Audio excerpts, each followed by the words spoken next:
Здравствуйте, дорогие восьмиклассники! Приветствую вас на 4-м уроке телепроекта «Русский язык в 8 классе». Сегодня на уроке поговорим о простом предложении, определим стилистическую функцию порядка слов в предложении, разберем правила постановки тире в простом предложении и порассуждаем о том, какими способностями, талантами вы обладаете. Начнем урок с проверки домашнего задания. Рассмотрите внимательно слайд, проверьте, так ли у вас получилось составить словосочетание и определить вид подчинительной связи. Словосочетание «богатый урожай», «спелое яблоко», «солнечная погода», «ранняя осень», «20-й километр» относятся к согласованию. Играть в теннис, собирать грибы, вершины гор, шум ветра – это словосочетание по виду подчинительной связи управления. К примыканию относятся словосочетания «разбежались в рассыпную», «встречаться реже», «идти пешком», «смеяться весело». Оцените свою домашнюю работу. Если вы выполнили задание без ошибок или допустили одну, можете оценить себя на 5. 2-3 допущенные ошибки – это 4. 3 ставим, если допустили 4-5 ошибок. 6 и более ошибок – это 2.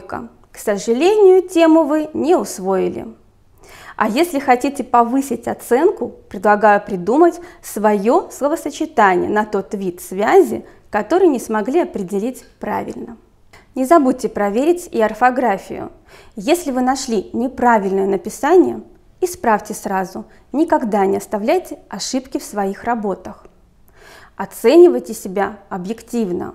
Если вы недовольны своим результатом, пересмотрите телеурок. Воспользуйтесь учебником по русскому языку, обратитесь за помощью к справочникам. В качестве эпиграфа к сегодняшнему уроку я выбрала слова Константина Георгиевича Паустовского.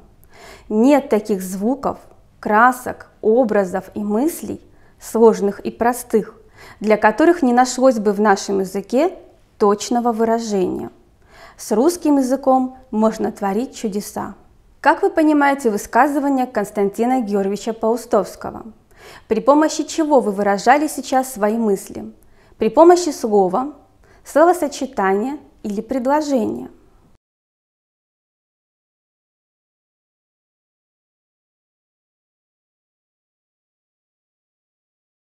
Сегодня на уроке мы поговорим о предложении, как о средстве выражения мысли.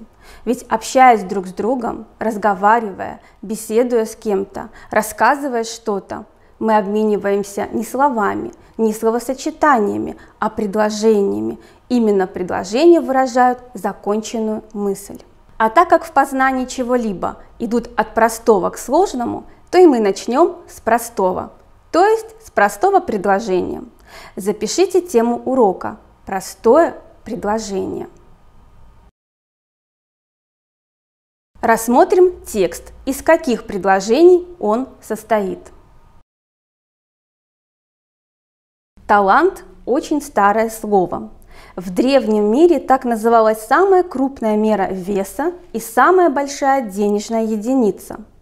Рассказывают, что в давние времена жил богатый человек, хозяин поместья. Однажды ему пришлось надолго уехать, и он оставил 3 рабам деньги – таланты. А когда вернулся, спросил отчет. 2 раба возвратили хозяину больше, чем получили, потому что употребили деньги в дело, которое принесло прибыль. 3 отдал только то, что получил. Данный ему талант он зарыл в землю, где тот пролежал без пользы. Отсюда и выражение «зарыть талант в землю», то есть не использовать его. История запомнила людей, которые прославились не своими богатствами, а делами. И талант стал обозначать не богатство, а выдающиеся способности, одаренность. А задумывались ли вы, каким талантом обладаете? Если вы решили, что у вас нет таланта, то вы ошибаетесь. Каждый человек талантлив по-своему. Просто нужно понять, в чем талантливы вы. Можете ли вы сформулировать в одном предложении главную мысль данного текста? Не зарывайте свой талант, употребите его в дело. Как вы уже, наверное, догадались, в нашей рубрике «Слово дня» – талант. Слово греческого происхождения имеет 3 лексических значения. Первое – выдающаяся врожденная способность, особая природная одаренность, например, талант различать запахи. Второе значение – человек с такими способностями, дарованием. Да ты просто талант. И третье значение. В Древней Греции, Вавилоне, Персии и других областях Малой Азии единица веса и денежная единица. Например, заплатить штраф 5 талантов. Слово может приобретать стилистическую окраску. Сравните пренебрежительное «талантишко» и «талантище». Сможете ли вы подобрать к слову «талант» синонимы и антонимы? У меня получилось так. Синонимы – дарование, способность. Антоним – посредственность или бездарность. Итак, надеюсь, вы уже знаете, в чем вы талантливы. Может быть, кто-то из вас талантливо танцует, кто-то поет, кто-то является талантливым рассказчиком, а кто-то умеет замечать красоту природы. И, между прочим, это тоже талант. Одаренных людей очень много. Истинный талант приносит счастье обладателю, а людям пользу. Уметь учиться – это тоже талант. Не зарывайте свои способности, а наоборот, развивайте их, тренируйте память, овладевайте знаниями с интересом. А для того, чтобы приобрести что-то новое сегодня на уроке, нам нужно сначала вспомнить все, что мы узнали о предложении в предыдущих классах. Постарайтесь самостоятельно ответить на вопросы, а затем ответ проверить вместе со мной. Первый вопрос. Что такое предложение? Проверим с помощью образовательного сайта Грамота.ру. Предложение – это минимальная единица речи, представляющая собой грамматически организованное соединение слов или слова, обладающее известной смысловой и интонационной законченностью. Вопрос номер 2. Чем предложение отличается от словосочетания? Предложение выражает законченную по смыслу и интонационную мысль, имеет грамматическую основу. Третий вопрос. Что входит в грамматическую основу предложения? Подлежащее и сказуемое. Вопрос 4. Назовите виды предложений по количеству главных членов. Двусоставное и односоставное предложение. Назовите виды предложений по количеству грамматических основ. Это простые и сложные предложения. Назовите виды предложений по цели высказывания. Повествовательное, вопросительное, побудительное предложение. Назовите виды предложений по эмоциональной окраске. Восклицательное и невосклицательное. Назовите виды предложений по наличию или отсутствию второстепенных членов. Распространенные и нераспространенные. Вопрос номер 5. Чем могут быть осложнены предложения? Предложения могут быть осложнены обращениями, однородными членами, причастным и депричастным оборотом. Выполним практическое задание. Перед вами 7 предложений. Задание первое. Выпишите сначала номера простых предложений.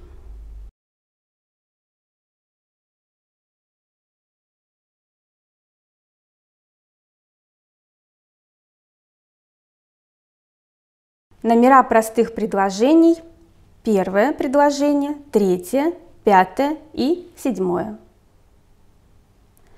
Второй вопрос.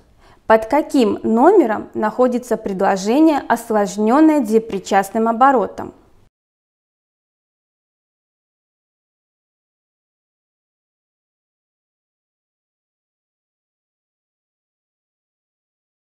Это предложение номер 7. Третье задание. Имеются ли среди этих предложений нераспространенные? Да или нет?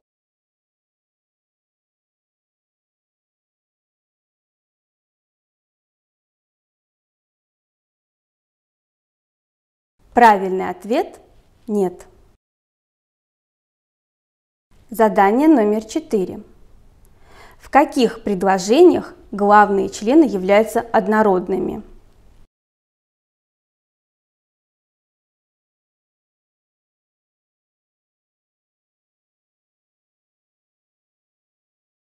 Правильный ответ – первое и третье предложение. Отлично, мы повторили. А теперь давайте разберем, какую стилистическую роль играет прямой и обратный порядок слов в предложении.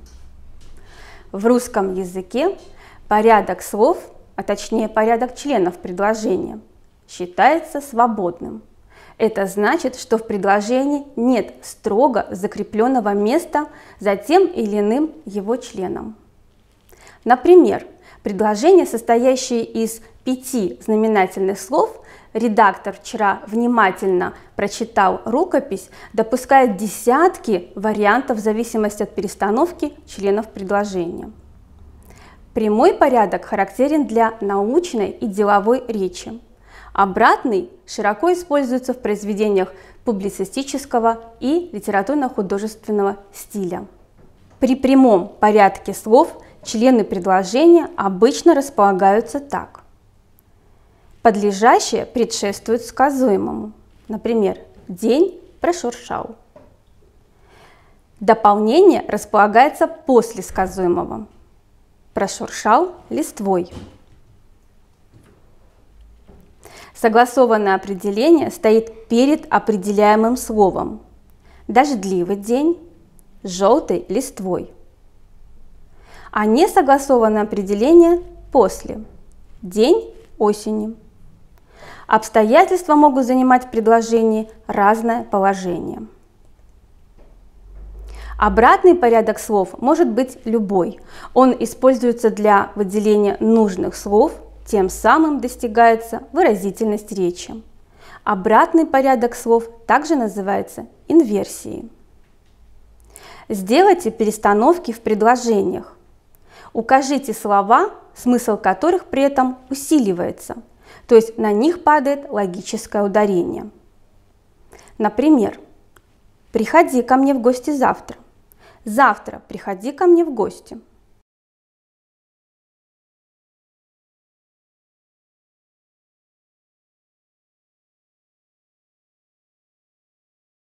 Как видим, вариантов перестановки членов предложений много. Порядок слов зависит от того, что хочет подчеркнуть автор в предложении.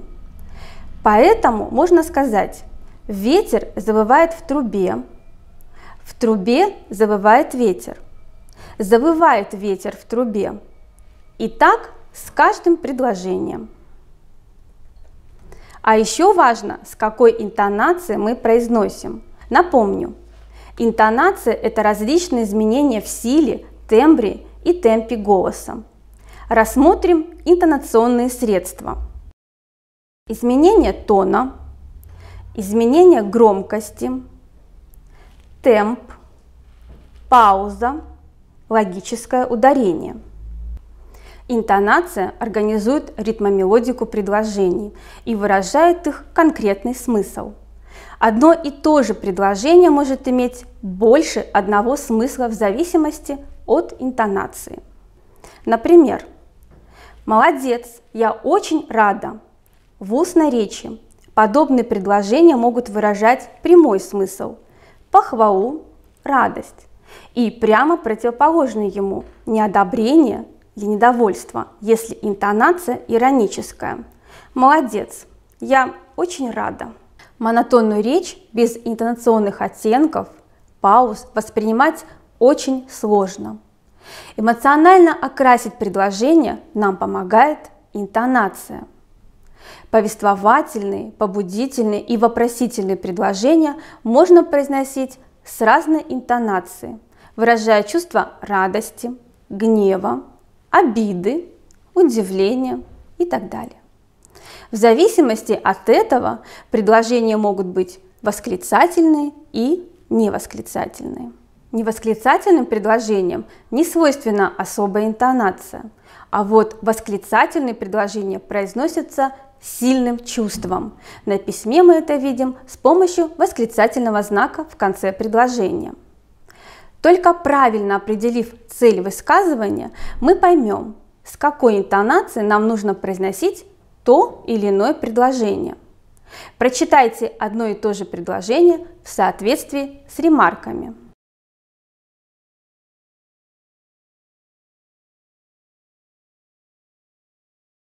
А для того, чтобы подчеркнуть особое значение определенного слова в предложении, нам нужно использовать логическое ударение, то есть усиление голоса.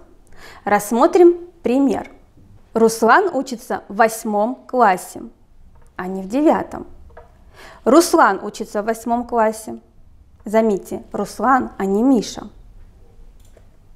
Давайте разберем несколько случаев, когда для интонационно-логического членения фразы между подлежащим и сказуемым необходимо поставить тире. Рассмотрим сначала, в каких случаях ставится тире. Если оба главных члена выражены существительными в именительном падеже, например, «человек – кузнец своему счастью». Если оба главных члена выражены глаголами в неопределенной форме, инфинитивами, например, о решенном говорить, только путать. Если оба главных члена выражены числительными, 5, 6, 30.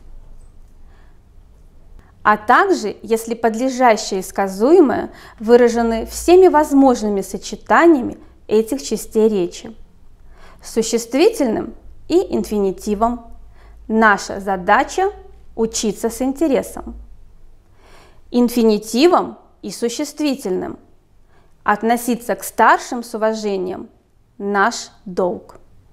Числительным и существительным. Высота Эйфелевой башни – 300 метров. Если в составе сказуемого есть указательные слова «это», «вот», «значит», тире надо ставить перед ними всегда, вне зависимости от того, в какой части речи выражены главные члены предложения.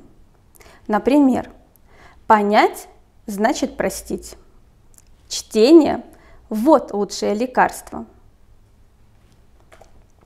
Тире не ставится, если перед сказуемым, которое выражено существительным, числительным или фразеологическим оборотом, стоит отрицательная частица «не». Например, «старость не радость». Это не относится к предложениям, в которых сказуемое выражено инфинитивом. Чай пить, не дрова рубить. Тире не ставится, если перед сказуемым стоит сравнительный союз. Как, словно, будто. Например, закат словно зарево пожара. Не ставится тире, если подлежащее выражено личным местоимением. Я честный человек. Но при наличии логического ударения тире все же ставится. Я царь всего подводного мира. Рассмотрим сначала, в каких случаях ставится тире. Если оба главных члена выражены существительными в именительном падеже. Например, человек – кузнец своего счастья. Теперь настало время проверить, как вы усвоили новые знания. В эфире постоянная рубрика «Проверь себя». Вопрос номер 1. Объясните постановку тире в предложении. Талант – очень старое слово.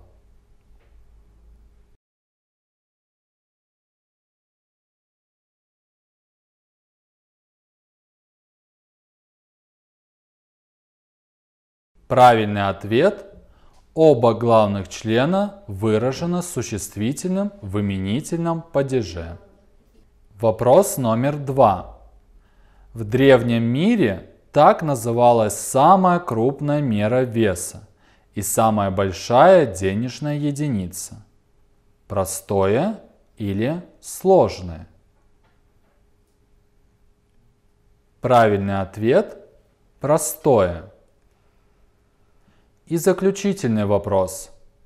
Сколько грамматических основ в 8-м предложении? Данный ему талант он зарыл в землю, где тот пролежал без пользы. Варианты ответов. А. 1 грамматическая основа. Вариант Б. 2 грамматические основы. Вариант В. 3 грамматические основы. Правильный ответ Б. 2 грамматических основы. На уроке мы повторили, что такое предложение. Вспомнили, какие бывают предложения. Узнали о значении порядка слов, интонации в предложении, о постановке тире между подлежащим и сказуемым. Поразмышляли о своих талантах. Закрепите полученные знания, выполнив домашнее задание.